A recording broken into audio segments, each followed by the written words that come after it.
Friends, welcome back to my channel. मैं हूं आपकी फ्रेंड वर्षा। फ्रेंड्स, आज की इस वीडियो में हम बात करेंगे UP TGT and PGT commerce की क्लासेस के बारे में।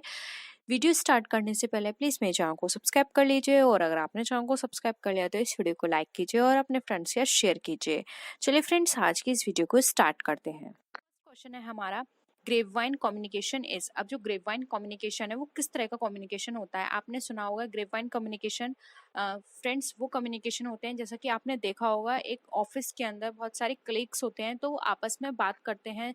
जब भी वो किसी भी काम से फ्री होते हैं, गॉसिप करते हैं, किसी भी तरह का रूमर होता है ऑफिस के अंदर कि ये आने वाला है नया प्लान, या फिर अब ये नई पॉलिसी आने वाली है। तो इस तरह की जो गॉसिप होती हैं, इस तरह की जो कम्युनिकेशन होती है, वो कौन सी कम्युनिकेशन कहलाती है? Formal communication, informal communication, horizontal communication, या फिर वर्टिकल? तो फ्रेंड्स, इस तरह की कम्युनिकेशन जो होती है वो हमारी इनफॉर्मल कम्युनिकेशन होती है, क्योंकि इसके अंदर किसी भी तरह की फॉर्मल, या फिर अगर हम बात करें कि किसी भी तरह का कोई एविडेंस नहीं होता है इस तरह की कम्युनिकेशन में। यहाँ पर एक गॉसिप तरह की जो, जैसे कि आप गॉसिप करते हैं तो गॉसिप का कोई वेस्ट नहीं होता। हम अपने कोई भी हमारा जिसके साथ हमारे अच्छे रिलेशन है, जिसके साथ हम क्लोज हैं, उससे हम इस तरह की जो कम्युनिकेशन है करते हैं। तो ग्रेपवाइन कम्युनिकेशन मोस्टली जो एम्प्लॉय से एम्प्लॉय के बीच में, कभी कभी जो एम्प्लॉय से एम्प्लॉयर के बीच में भी हो सकती है, क्योंकि किसी किसी कंपनी में वहाँ पर हायर अथॉरिटी और लोअर अथॉरिटी के बीच में कोई भी गैप नहीं होता है। वहाँ पर सब लोग बहुत मिलजुल कर कोऑर्डिनेशन के साथ काम करते हैं। तो वहाँ भी अगर हम बात करें तो ग्रेपवाइन कम्युनिकेशन हो सकता है। ठीक है, तो ये कंपनी टू कंपनी वेरी करती है, तो हम नहीं कह सकते कि ये यहाँ पर ये इसके अंदर कोई हायरार्की होनी चाहिए। ये एक तरह से एक इनफॉर्मल कम्युनिकेशन का पार्ट है। ये हिंदी में क्वेश्चन है, तो आप लोग देख लीजिएगा। नेक्स्ट है जॉब डिजाइन अप्रोचेस इज। अब जो जॉब डिजाइन है वो किस तरह की अप्रोच है? जॉब एनरिचमेंट की, जॉब एनलार्जमेंट, जॉब रोटेशन, या फिर ऑल ऑफ दीज? तो यहाँ पर देखिए फ्रेंड्स, यहाँ पे जॉब डिजाइन की बात की जा रही है। तो जॉब डिजाइन के अंदर क्या होता है, हम यहाँ पर सारे फैक्टर्स लेके चलते हैं जॉब के अंदर। क्या कैसे काम करना है, किसको काम करना है। तो ये देखिए, अगर आप ऑप्शंस को देखें तो जॉब एनरिचमेंट में क्या होता है कि यहाँ पर उसके नेचर के बेसिस पे किया जाता है। जॉब एनलार्जमेंट में उसकी ड्यूटीज को बढ़ा दिया जाता है। जॉब रोटेशन में क्या होता है, उसकी ड्यूटीज को यहाँ पर उसका नेचर सेम रहता है, बस उसको क्या है कि दूसरी जॉब में उसको रोटेट कर दिया जाता है। तो यहाँ पर ये जॉब डिजाइन तीनों ही जगह अप्लाई होगी, इसलिए ऑप्शन 4 यहाँ पे हमारा राइट आंसर हो जाएगा। नेक्स्ट आते हैं, which is the element of bureaucracy. अब ब्यूरोक्रेसी का क्या एलिमेंट है आपको ये बताना है। देखिए, फर्स्ट ऑप्शन है rules and regulations, hierarchy of authority, departmentalisation, या फिर ऑल ऑफ दिस। तो देखिए, ब्यूरोक्रेसी का मतलब होता है आप कोई भी काम यहाँ पर नौकरशाही या फिर तानाशाही इस तरह की चीजें लेके चल रहे हैं। तो देखिए, ब्यूरोक्रेसी के अंदर रूल्स एंड रेगुलेशंस भी होते हैं कि इसको ये काम करना है तो करना है, ये रूल बना दिए हैं, इस तरह के रेगुलेशंस हैं कंपनी के अंदर। तो यहाँ पर क्या है कि आपने सबको सारी चीजें अलोकेट कर दिया, उसको वो काम करना है, और उससे ऊपर की अथॉरिटी उसके ऊपर क्या करेगी, डिक्टेटरशिप करेगी, यानी कि उसको वो काम करना ही पड़ेगा, वो उसको वो काम करवाएगी। हायरार्की अथॉरिटी में क्या होता है, हायरार्की ऑफ अथॉरिटी होती है, जैसे कि टॉप हो गया, मिडिल हो गया, लोअर मैनेजमेंट हो गया। तो यहाँ पर क्या होता है, यहाँ पर भी सबकी ड्यूटीज असाइन होती हैं, उनको वो काम करना है। डिपार्टमेंटलाइजेशन में भी क्या होता है, अलग अलग डिपार्टमेंट बना दिए जाते हैं, जैसे finance department, production department, sales department, और वहाँ पर उनको जो भी ड्यूटीज दी गई हैं वो उनको परफॉर्म करनी है। तो ब्यूरोक्रेसी की अगर हम बात करें तो ये तीनों ही एलिमेंट करेक्ट हैं, इसलिए ऑप्शन डी यहाँ पे हमारा राइट आंसर हो जाएगा, ऑल ऑफ दीज। ये सारे ही एलिमेंट हमारे ब्यूरोक्रेसी को बताते हैं।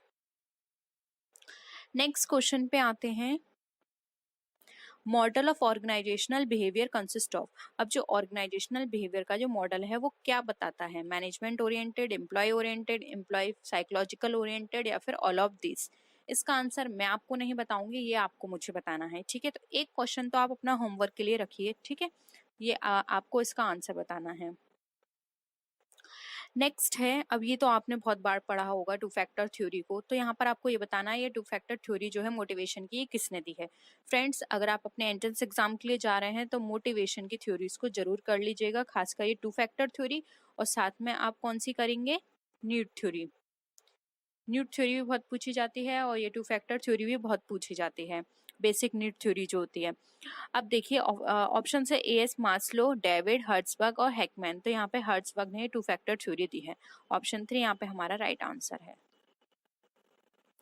नेक्स्ट अगेन थ्योरी आ गई, which theory introduced by B F Skinner. अब जो बी एफ स्किनर जो है उन्होंने कौन सी थ्योरी दी है? Operate conditioning theory, stimulus response theory, theory of conditioning या फिर थ्योरी ऑफ एसोसिएट्स। तो बी एफ स्किनर की बात करें तो इन्होंने दिया ऑपरेट कंडीशनिंग थ्योरी यानी संचालक स्थिति सिद्धांत। तो ये आप बस एज इट इज इसको याद कर लीजिए, इसमें कोई समझने वाली बात नहीं है, ठीक है। और अगर आप चाहते हैं थ्योरी डिस्कशन हो तो हम थ्योरी को भी डिस्कस कर लेंगे अपनी नेक्स्ट वीडियो में। नेक्स्ट है human resource management function does not involve. अब जो ह्यूमन रिसोर्स मैनेजमेंट का जो फंक्शन है उसमें कौन सा इसमें से फंक्शंस इंक्लूड नहीं किया जाता है? रिक्रूटमेंट, सिलेक्शन, कॉस्ट कंट्रोल या फिर ट्रेनिंग। तो देखिए यहाँ पर बात कर रहे हैं ह्यूमन रिसोर्स मैनेजमेंट की। ह्यूमन रिसोर्स का मतलब क्या है? एक यहाँ पर पर्सोनेल की बात की जा रही है। तो देखिए ह्यूमन रिसोर्स मैनेजमेंट के अंदर हम रिक्रूटमेंट भी बात करते हैं, सिलेक्शन की बात करते हैं, उनकी ट्रेनिंग की बात करते हैं, लेकिन कॉस्ट कंट्रोल की बात नहीं करते हैं। कॉस्ट कंट्रोल की बात हम कहाँ करेंगे? कॉस्ट अकाउंटिंग में, ठीक है। तो यहाँ पर जो इसके अंदर इंक्लूड नहीं हो रहा है फंक्शन वो है हमारा कॉस्ट कंट्रोल। तो ऑप्शन 3 यहाँ पे हमारा राइट आंसर है। नेक्स्ट क्वेश्चन है स्टाफिंग इंक्लूड्स। अब स्टाफिंग के अंदर क्या क्या चीजों को इंक्लूड किया जाता है ये हमें बताना है। वर्कलोड एस्टिमेशन, प्लेसमेंट, इंडक्शन या फिर ऑल ऑफ दिस। तो देखिए स्टाफिंग के अंदर हम प्लेसमेंट को भी देखते हैं, इंडक्शन को भी देखते हैं। तो यहाँ पर देखिए वर्कलोड एस्टिमेशन भी आएगा, क्योंकि वर्कलोड एस्टिमेशन में क्या होता है जब हम स्टाफिंग करते हैं, किसी भी पर्सन को अपॉइंट करते हैं, ये सारी अपॉइंटमेंट, प्लेसमेंट, ये सारी चीजें स्टाफिंग के अंदर आती हैं, ठीक है। तो जब हम उसको अपॉइंट करेंगे तो हम वर्कलोड भी देखेंगे कि एस्टिमेट लगाएंगे कि इसकी कितनी कैपेबिलिटी है, इसको जो ड्यूटी असाइन की जाएगी वो कितनी कैपेबिलिटी की होगी, क्या वो उसको ठीक तरह से कर सकता है या नहीं। तो ये सारी चीजें ही हमारे स्टाफिंग का पार्ट बन जाएंगी। इसलिए यहाँ पे ऑप्शन 1, 2 एंड 3 तीनों करेक्ट है। तो ऑल ऑफ दी यहाँ पे हमारा राइट आंसर हो जाएगा, ठीक है। तो ऑप्शन 4 हमारा यहाँ पे राइट आंसर है। नेक्स्ट क्वेश्चन पे आते हैं, competition act enacted in the year. अब जो कंपटीशन एक्ट है आपने पढ़ा होगा कंपटीशन एक्ट के बारे में, तो आपको ये बताना है ये कब आया था? जून 2002, दिसंबर 2002, जनवरी 1999 या फिर none of these. Again competition friends मैं आपको अपने प्रैक्टिस सेट में कम से कम 4 से 5 बार पहले भी बता चुकी हूँ। इसका आंसर मैं आपको बिल्कुल नहीं बताऊंगी, ये भी आपको होमवर्क में बताना है। इससे पता चलेगा कि आपने मेरी प्रीवियस वीडियो देखी है या नहीं, या फिर आपने अपना पहले से ये याद किया है या नहीं। तो ये आपको मुझे बताना है, मैं नहीं बताऊंगी कंपटीशन एक्ट के बारे में। और मैंने इस पे थ्योरी क्लास भी करी हुई है, तो आपने अगर कंपटीशन एक्ट को पढ़ना है तो आप कंपटीशन एक्ट की जो थ्योरी क्लास है उसको भी आप देख सकते हैं। नेक्स्ट है फिजिकल एनवायरनमेंट इंक्लूड्स, यानी कि जो फिजिकल एनवायरनमेंट होते हैं उसमें क्या क्या चीजें इंक्लूड की जाती हैं, जैसे कि natural resources, climate, water, all of these. तो देखिए फिजिकल एनवायरनमेंट में ये सारी ही चीजें हमारी कवर हो जाएंगी। नेचुरल रिसोर्सेज भी हमारे फिजिकल एनवायरनमेंट का पार्ट है, क्लाइमेट भी है, वाटर भी है। इसलिए यहाँ पे ऑप्शन 4 हमारा अगेन राइट आंसर हो जाएगा, ठीक है। और फ्रेंड्स यहाँ पर अगर आप इसके साथ ही साथ कुछ और थ्योरी की भी मैं आपको साथ ही साथ बता देती हूँ। यहीं पर देखिए थ्योरी एक्स एंड वाई, ये एग्जाम में बहुत पूछी जाती है, किसने दी थी? तो थ्योरी एक्स एंड वाई दी थी मैक ग्रेगर ने, ठीक है, ये याद कर लीजिए, ये मैकग्रेगर ने दी थी।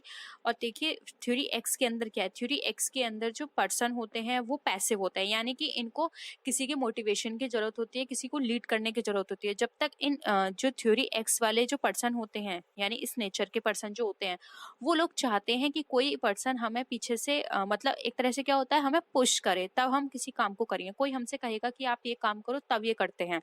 जबकि नेचर वाई के जो पर्सन होते हैं, यानी थ्योरी वाई के अंदर जो डिफाइन किए गए हैं पर्सन, वो पर्सन होते हैं जो कि खुद से इनिशिएट लेते हैं, यानी कि किसी को भी इनको मोटिवेट करने की या फिर लीड करने की जरूरत नहीं होती है। ये खुद से एक नए काम को करने के लिए आगे आते हैं, लेकिन वाई लोग नहीं आते हैं। आप ऐसे समझ सकते हैं कि जो एक्स नहीं आते हैं।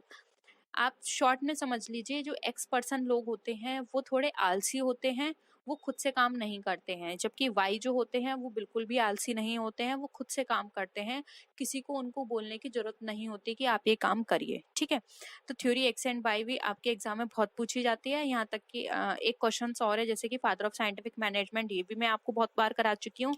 तो ये किसने दिया था, ये theory father of scientific management, sorry, father of scientific management के नाम से जाना जाता है फ्रेडरिक डब्ल्यू टेलर को। ठीक है, और इसके साथ ही साथ अगर हम कुछ और की बात करें, जैसे कि इसके साथ ही साथ जैसे कि जो हमारी हॉथरॉन थ्योरी है वो किसने दी थी, तो मेयो ने दी थी।